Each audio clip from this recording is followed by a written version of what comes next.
Seguro que si te pregunto qué signo del zodíaco eres, me lo sabes responder. Pues que sepas que esto no tiene tanto que ver contigo, sino con un momento cultural que estamos viviendo que se llama la New Age.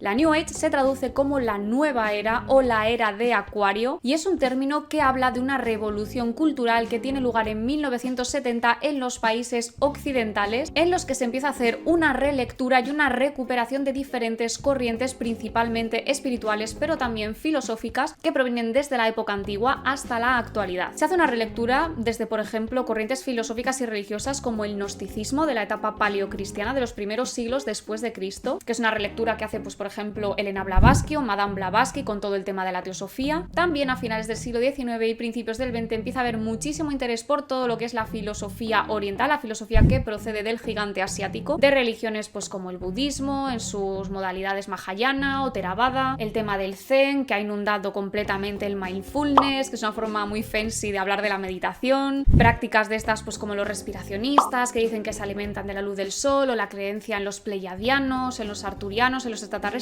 Todo esto tiene que ver con la New Age. La New Age no es solo una religión, no solo esta amalgama de corrientes espirituales y filosóficas, sino que es todo un constructo cultural postmoderno donde la astrología tiene muchísima presencia. Y ya sabéis que en Artemisión nos encanta hablar de religión, de espiritualidad, siempre desde un punto de vista científico, siempre en perspectiva histórica, de una forma descriptiva. Aquí nunca vamos a obligar a alguien a creer o dejar de creer en algo, así que vamos a hacer una cosa. Vamos a dividir este vídeo en dos partes. En la primera os voy a hablar de cuáles son los orígenes de la astrología, los orígenes históricos, qué relación tienen con la mitología clásica grecorromana, y vamos a hablar de los 6 primeros signos del zodíaco y de sus mitos griegos asociados. Así que si te interesa todo este tema, te animo muchísimo a que te suscribas al canal, dejes tu like, actives la campanita de notificaciones y te quedes a ver el vídeo. ¡Empezamos!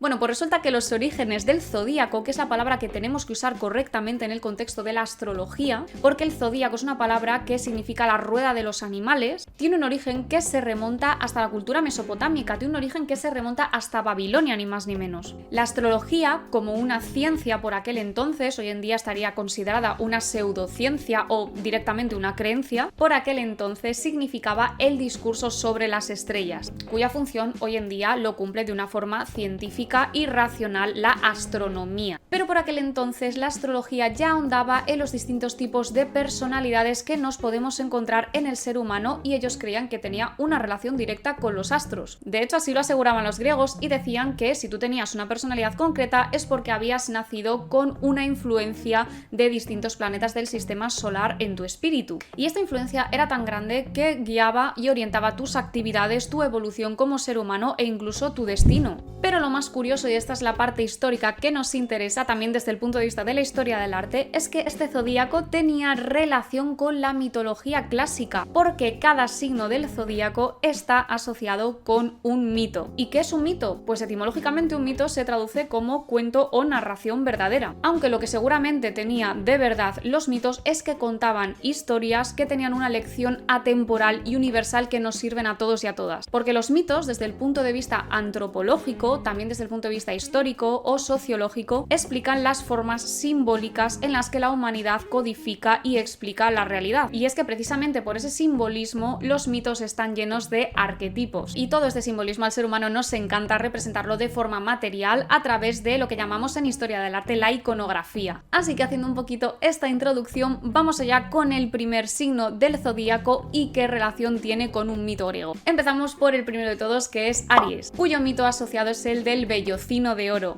Aries es el primer signo del zodíaco y según la astrología da comienzo a la primavera. La gente que es Aries cumple años en marzo o en abril, y como iniciador de la rueda de los animales del zodíaco, Aries es un signo de impulso, es un símbolo siempre orientado hacia la acción. Se le vincula con el dios grecorromano Ares, que es precisamente un dios de la guerra, de la acción, impulsivo, muy iracundo también, muy temperamental. También se le vincula con el planeta Marte del sistema solar y con el día de la semana martes. ¿Y qué tiene que ver Aries con el mito del vellocino de oro? Pues esta es una historia que forma parte de lo que se conoce como las Argonáuticas órficas, que es un poema épico de autor desconocido y nos habla de un carnero cuya zalea, cuyo pelo estaba hecho de oro. Este carnero se llamaba Crisomaios y para colmo de todo encima tenía alas y podía ir volando de un lado a otro. Pues en un momento dado se llevó volando a los hijos de un rey que se llamaba Atamante, sus hijos se llamaban Frixo y Ele y los llevó volando para salvarlos de una conspiración que había ideado su madrastra que quería acabar con sus vidas. Sin embargo, pese a los intentos de Crisomaios de salvar a los hijos de Atamante, en un momento dado del vuelo se cae Ele de su lomo, muere en el acto, eso sí, dando lugar con su caída al estrecho geográfico del Helesponto. En cambio, Frixo, el otro de los hijos, consigue terminar su viaje y llega a la denominada tierra de Cólquida, que es una tierra que está en las costas del Mar Negro, donde fue recibido por el rey Eetes. Entonces, el pobrecito de Crisomaios, pues habiendo cumplido su cometido un poco a medias, todo hay que decirlo, fue sacrificado por Zeus y el vellocino de oro, esa piel dorada que tenía Crisomaios, fue custodiado en el templo de Ares. Que tú dirás, pues si ese es el precio a pagar por los favores a un dios, pues vaya precio, ¿no? Es muy alto. Pues no te preocupes porque Crisomaios acabó siendo ascendido por Zeus, ni más ni menos, al firmamento como la constelación de Aries o la constelación del Carnero que hoy en día podemos seguir contemplando en nuestro cielo.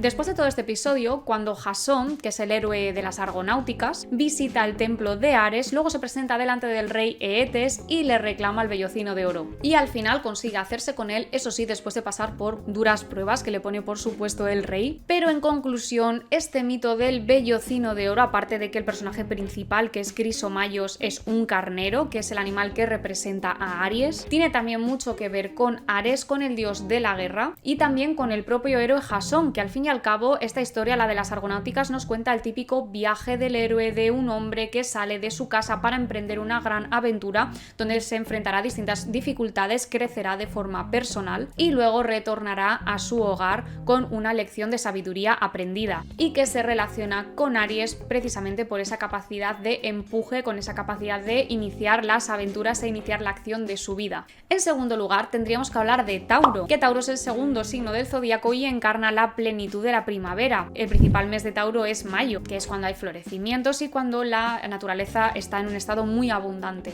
Pues resulta que Tauro tiene una relación con Afrodita, que es la diosa del amor erótico, y con el planeta Venus, que si os fijáis, pues Afrodita es el nombre griego de esta diosa, pero ¿cómo se la conoce en Roma? Como Venus. Y también se le relaciona con un día de la semana que nos encanta a todos, que es el viernes. Pues el signo de Tauro está relacionado con el mito del rapto de Europa. Es un mito que podemos encontrar en autores como Ovidio y también como Heródoto. ¿Y en qué consiste el mito del rapto de Europa? Pues Europa fue una princesa fenicia de muchísima belleza. Cuando Zeus la vio por primera vez, que además Zeus ya tenía ahí su historial de que le gustaba todo lo que se movía y que era mínimamente hermoso, pues se quedó, como no, inmediatamente obsesionado, no vamos a decir enamorado, sino obsesionado por su belleza, hasta el punto de que él tuvo una argucia de secuestrarla, de raptarla para poder llegar a poseerla. ¿Y bajo qué forma creéis que secuestró a Europa? Pues efectivamente lo hizo bajo la forma de un toro. De repente un día Europa estaba ella pues por los campos, se encontró con un toro, le pareció muy bonito, ese toro estaba cerca de la orilla del mar y ella, acariciándolo, se montó sobre su lomo, y ahí es cuando Zeus aprovechó. Europa asustada se agarró a los cuernos del toro porque este dio un empujón y se metió en el océano para ir corriendo, o mejor dicho nadando, hasta la isla de Creta, el lugar donde iba a hacer suya Europa. Una vez allí, Europa fue violada por Zeus y de su unión nacieron 3 hijos. Uno de ellos es Minos, que se convirtió en rey de la isla de Creta. El rey Minos se relaciona con otro ciclo mitológico que es el del Minotauro, que ya sabéis que es una criatura que vivía en el laberinto de Creta, donde se sacrificaban vírgenes, también muy bellas, así que todo tiene mucho que ver con la figura del toro en general. Que el toro es un animal pues típicamente mediterráneo y que este mito recoge de alguna forma todo ese simbolismo que los griegos le dieron a este animal. Que por cierto, Zeus al final acabó ascendiendo al cielo la figura del toro con el que había raptado a Europa para convertirlo, como no, en la constelación de Tauro.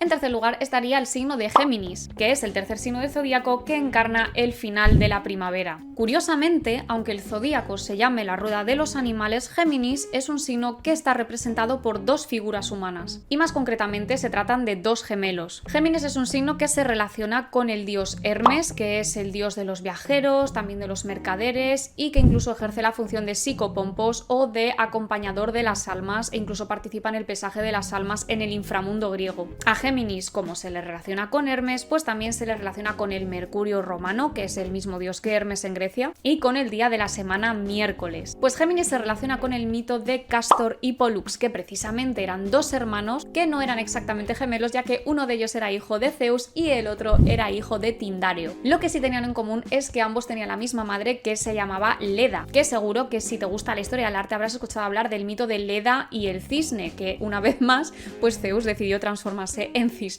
para poder tener un acto sexual con Leda. Oye, cualquier cosa excepto mostrarse tal cual era, que por otra parte tampoco podía, porque si se mostraba así frente a una humana, pues los rayos dorados y su luz de Dios que le envolvían seguramente matarían a la humana que tenía delante. Acerca del mito de Géminis hay muchas versiones contradictorias, lo cual es verdad que encaja también con la naturaleza que se le suele achacar a este signo del zodíaco, pero nos vamos a quedar con la versión que dice que Cástor y Pólux fueron dados a luz por Leda, que era una princesa de Etolia que estaba casada con el rey de Esparta, que era Tindario. Entonces, cuando Zeus vio una vez más a Leda por primera vez, se encapricha de ella y, pasando totalmente por alto su matrimonio con Tindario, que a Zeus, siendo un dios, pues un rey menor ni le venía ni le iba, transmuta en cisne para tener pues un encuentro sexual con ella. ¿Pero qué pasó aquí? Pues que Tindario, esa misma noche en la que Zeus se presentó con forma de cisne, también tuvo sexo con su mujer y Leda se quedó embarazada de los dos a la vez, produciendo así un embarazo múltiple donde no se quedó embarazada de Cástor y Pólux, sino que eran dos parejas de gemelos. Atención a lo que estoy diciendo, no eran dos personas, sino que eran cuatro, porque eran dos parejas. De hecho, una de las parejas eran dos niños mortales y otra de las parejas eran dos niños inmortales. Curiosamente, Leda durante el parto no dio a luz a las criaturas, a las cuatro criaturas directamente, sino que parió dos huevos.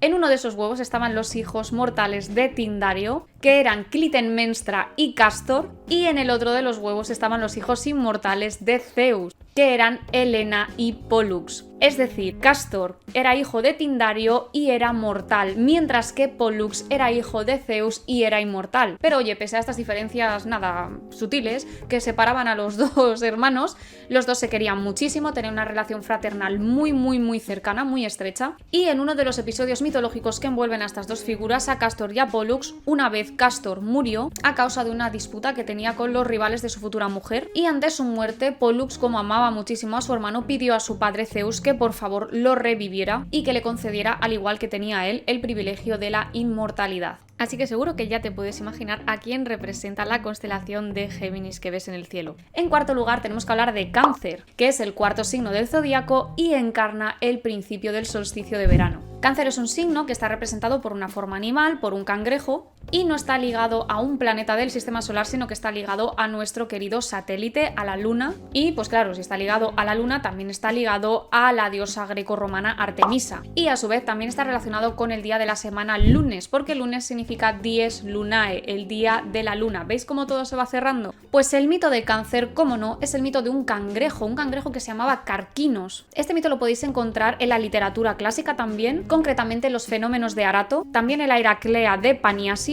o en el diálogo Eutidemo de Platón. Por supuesto, también lo encontraréis, como no, en la Teogonía de Hesíodo, que son unos textos de cabecera si queréis profundizar más en la mitología clásica, e incluso creo que la descripción de Grecia de Pausanias, aunque esto yo no lo he comprobado, no me acuerdo de ello. Bueno, pues yendo al mito, pues resulta que Carquinos era un cangrejo gigantesco que habitaba en la laguna de Lerna, y se trata de un personaje secundario del ciclo mitológico de Hércules, de Heracles. Concretamente, Carquinos forma parte de uno de los 12 trabajos que tenía que desempeñar Hércules, que ya sabéis que fue una tarea o unas cuantas tareas que le encomendó Hera, que era una diosa que representaba pues la institución familiar, pero claro, como su marido Zeus todo el día le estaba poniendo los cuernos, pues Hera, cuando nacía un hijo ilegítimo en el matrimonio, pues se chinaba un poco, en vez de con su marido, con las mujeres con las que era infiel Zeus, o bien con sus hijos, y a Hércules le puso ahí los 12 trabajos para ella sentir que se lo hacía pagar de alguna forma. Entonces, concretamente, cuando Hércules estaba matando a la hidra de Lerna, que era la laguna donde habitaba Carquinos, Hera le pidió al cangrejito que mientras estaba ahí en la batalla cortando cabezas, saliendo 800, pues que Carquinos aprovechase ese momento para picar a Hércules e intentar hacerle daño.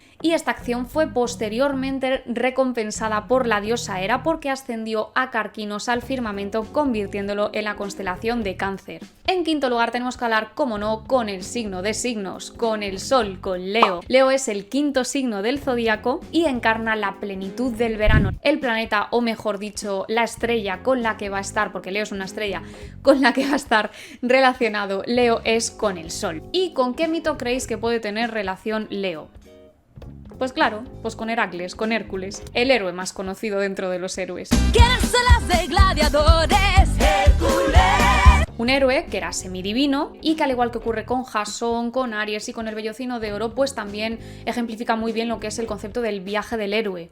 O con lo que Joseph Campbell, que fue un mitólogo de muchísimo renombre, que yo os aconsejo mucho que leáis sus libros, denominó el monomito, es decir, una estructura literaria para definir el modelo estereotípico de los relatos universales, de estos viajes del héroe, que además lo encontramos en la literatura contemporánea por todas partes. Pues yéndonos al mito de Heracles, este seguro que lo conocéis mucho mejor, hemos hablado antes de que Carquinos tenía un papel importante en uno de los 12 trabajos de Hércules, pues este precisamente va a ser el mito relacionado con Leo, los 12 trabajos de Hércules que tenía que cometer este héroe, entre los cuales destaca mucho su lucha contra el león de Nemea, que era una criatura con la piel tan gruesa que no se le podía atravesar ni herir con ningún arma. Pues viendo que nada le podía herir, cogió y le ahogó con sus propios brazos, porque si algo tenía Hércules era fuerza. Tras esta victoria, con ayuda de la diosa Atenea, Heracles se construyó una armadura con su piel y un yelmo con la cabeza del león de Nemea. Que por cierto, si habéis jugado al God of War, seguro que sabéis de lo que estoy hablando. Un juegazo que os recomiendo muchísimo,